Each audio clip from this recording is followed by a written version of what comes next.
how do you think McLaren generally is handling this situation whereby, I mean, they always knew what Piastri was capable of, but it seems almost to me like they've been caught by surprise that suddenly he's really right there.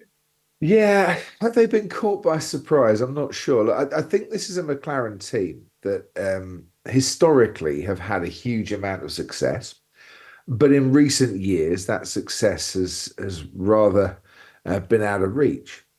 So they're kind of, I agree with Andrea Stella. They're learning how to win and how to be successful again, despite the fact that there's a lot of people there that would have been around when they were successful before.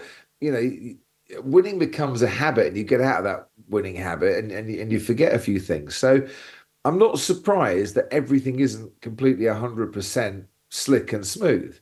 Take yesterday's race, for instance. It seemed glaringly obvious that they needed to pit Oscar when they needed to pit Oscar, not a lap later, and asking Lando, is there anything you can do to help your teammate here? And fair play to Lando, he did it, and he did it well, and he didn't necessarily hold Max up, but he just positioned his car to frustrate in that respect, or Sergio, sorry, not Max. Um, but it was glaringly obvious McLaren needed to pit Oscar a lap earlier, and I don't know why they didn't. And I'll ask him in Singapore on that one. Do I think they're surprised at Oscar? No, I don't. Um, Oscar's not the finished article yet. Neither's Lando, to be fair. And tyre management has been his slight Achilles wheel, as it were, at times throughout his career. As he kind of admitted, after yesterday, that he really went for it a bit too quick in the first stint and had to be a bit more careful in the second. But I think they're trying to be very fair to both drivers and to give them both an equal chance when they deserve it. That was what Hungary was all about. Oscar deserved the win on that one because they put Lando on a better strategy halfway through to cover off a threat from behind, which they probably, in hindsight, didn't need to do. But as I say, hindsight is a wonderful thing. Lando definitely helped Oscar yesterday and did it willingly, and it didn't compromise his race at all. And I'm sure Oscar will do the same for Lando. Is it right that they prioritize Lando now? Probably, yeah. If a situation is needed whereby without impacting the constructors championship, they're helping one in the drivers championship at the right time, then yeah, they should. And Oscar, despite being top scorer in the last 7 races, is still a long way behind Max. And realistically, you can't see him catching Max unless both Max and Lando have problems where they don't score points in a couple of races. So they need to prioritize really because they're not going to win it from the position they're in. They're not going to win it under normal circumstances. Um, yeah, what have we got? 7 races left. 49 points difference with 7 races. Say Lando got the fastest laps, 56 points. He's 3 sprints. He could probably just about do it, but he's not going to win everything and get a fastest lap and win the sprint and Max finish second. You've got to take the points when you can. And I think they've left a few points on the table for Lando. Not Hungary. Hungary was right. They did the right thing there. But not having clear, hard and fast rules in Monza, say, whereby, don't challenge on that first lap, don't go and make a move on the first lap that then compromises your race. And it did compromise. They lost a 1-2 finish in that race by allowing moves like that, which, they might not have allowed it. Oscar might have done his own thing. I don't know because I've not actually spoken to him about it yet. But they just need to have some clear, hard and fast rules at McLaren that say don't compromise your teammate, don't waste points here, and drive for each other at all times. And sometimes that is Lando in the middle of a race driving for his teammate and not compromising himself. And sometimes it's Oscar doing something for his teammate. But you play the situation as for each race in the knowledge, like Mercedes have had and did have with Nico and Lewis for many years, with hard and fast rules of engagement that a team run by. And that's how you go and win championships. I want to ask you a question, not, I guess, with your F1 expert hat on, but I guess as your British F1 expert hat on, I suppose.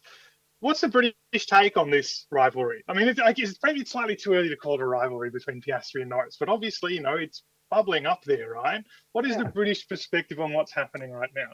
I think if Lando was a lot closer to Max, then the Brits, some Brits, would be jumping up and down, and screaming about this one. I don't think they are at the moment. I think British racing fans are pretty respectful to all drivers and have their own favorite drivers. It's not necessarily, just because they're a Brit, we support them, but because they're a Brit, there's always an affection there.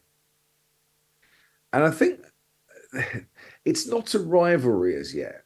I think we see a very healthy relationship between the two, albeit, albeit I think clearly after Monza, Lando was not best impressed that his teammate, made the move that he did when he made it.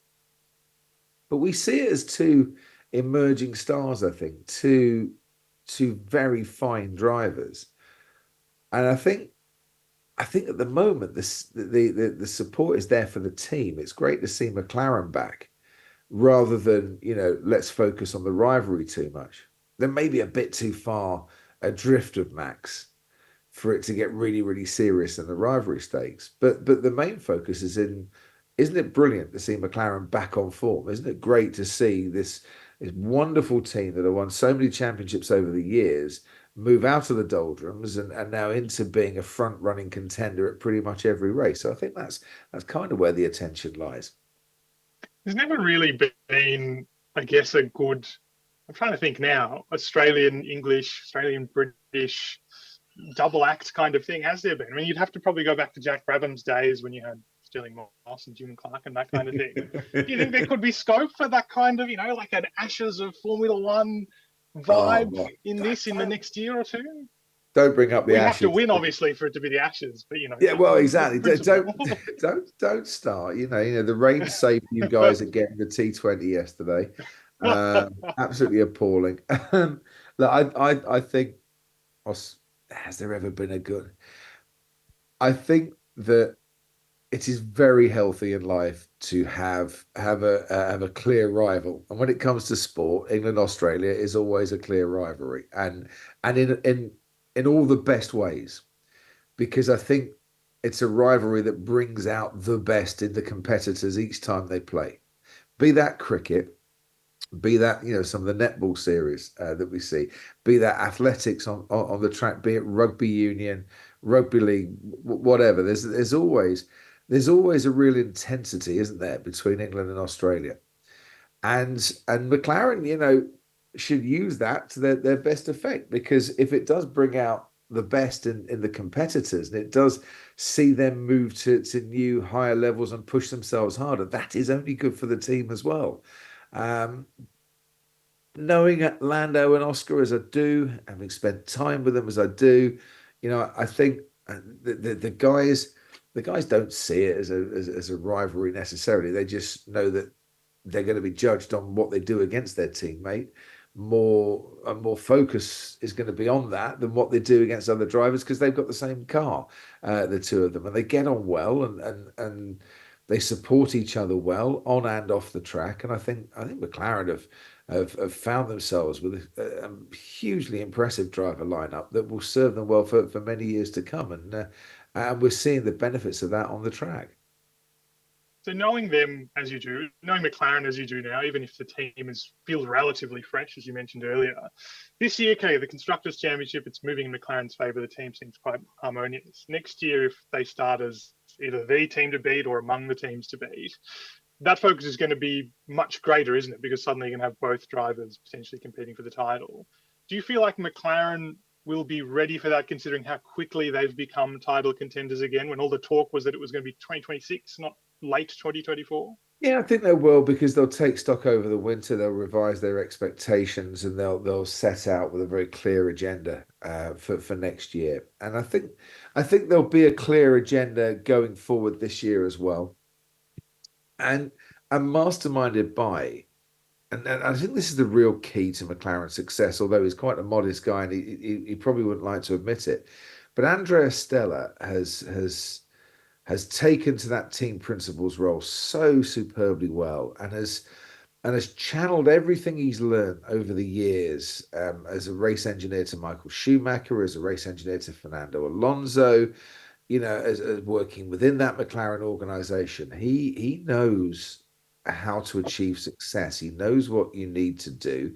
He knows when to be, the arm around the shoulder for drivers or for engineers, and he knows when to look you firmly in the eye and let you know that he is not very happy with what you're doing. And I'm sure he's read the riot act to both drivers at various stages throughout the season, but he'll keep that quiet and he'll keep that to himself.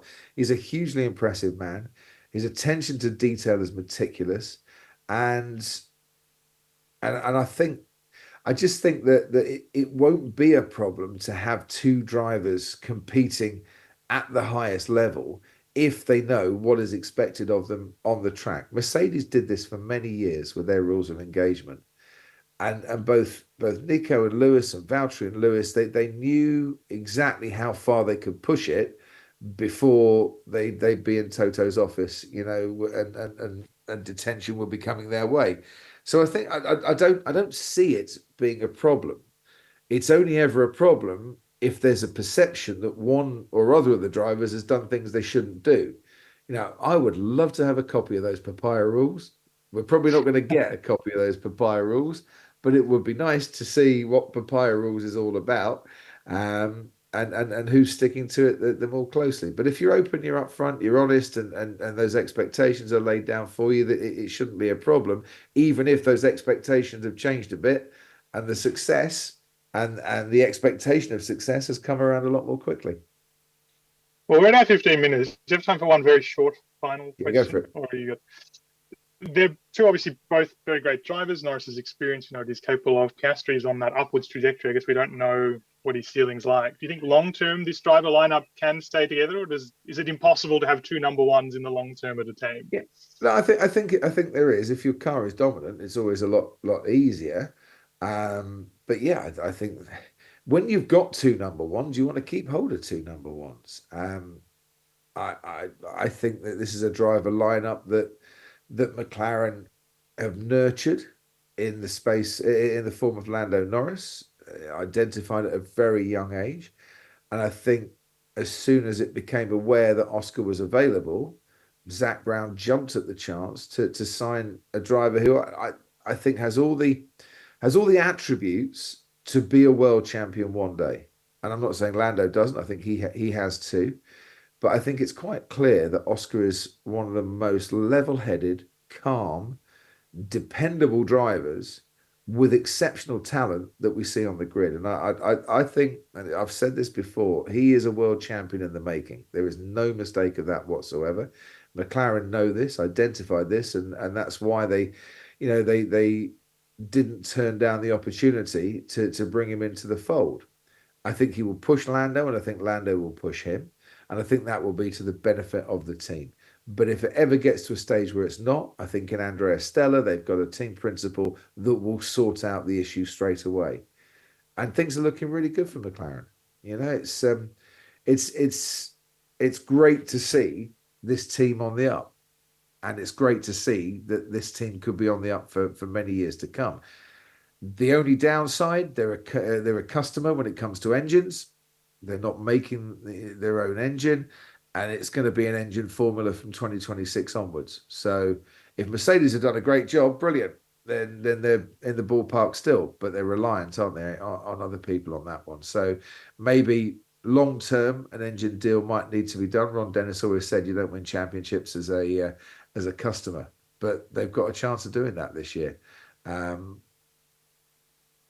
trying to think. When was the last time we had a championship winning car that was a customer? Doesn't happen in Formula One. Really doesn't. Yeah, good question actually. Now I'm trying to think. Thank you so much. Thank you for that. I can't think and talk at the same time to come back to where you started from. So I think you'll have to come later. No, Appreciate the time. not a problem.